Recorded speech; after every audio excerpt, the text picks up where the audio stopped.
বিকেল টিকেল হয়ে কিন্তু পড়তেও নাই, আবার একটু ঘুরতে যাচ্ছি, কি আর করবো, দেখ রাস্তার দিকে যাই দেখি। বাপ তো বিকেলবেলা এগুলো ঘোরা টোরা তো মেলায় গেলাম, তো পাইবেন পালাম না, দে এই জায়গাটা বসি।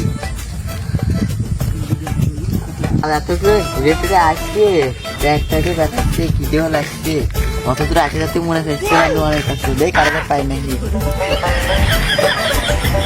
এবারে রাব্বি না, রাব্বি বাসটা শুনে যা, শুনে যা। ফুলটা কার রে?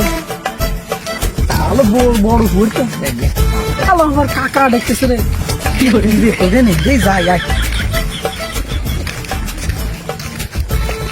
তা কি আসতে তুই তো আসলে আমার আরেকজনের সাথে নিয়ে আসছে, দেখ কয়টা দেখ এনে ধর বিস্কেট তো আছে, যা 3 প্যাকেট পটেটো নিয়ে আসবে, 3 স্পিড নিয়ে আসবি, 3 প্যাকেট বিস্কুট আনবে, 50 টাকা নিয়ে আসবে।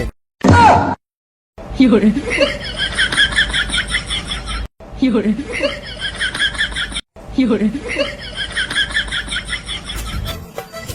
কাকা করলেও ডাকি 20 টাকা দিয়ে আনতি গুলো ভাজা, আনতি গুলো বিস্কুট, আনতি গুলো স্প্রিট, আবার 50 টাকা ফেরত নিয়ে আসতে নিজের টাকা গাঠিতে দিতে হচ্ছে, আবার বলে ফেরত আনতে 50 টাকা। কি কতি মন চাই, কি আর করবো, মাথা নষ্ট এটা কাকা মানুষ কিছু করতেও পারবার না। চল আমাকে গাঠিতে দিতে হবে না, আমাকে গাঠিতে দিবা চল, আবার 50 টাকা ফেরত দিতে। কাকা মানুষ কি কব, মাগরি বেতন দিবে না একটু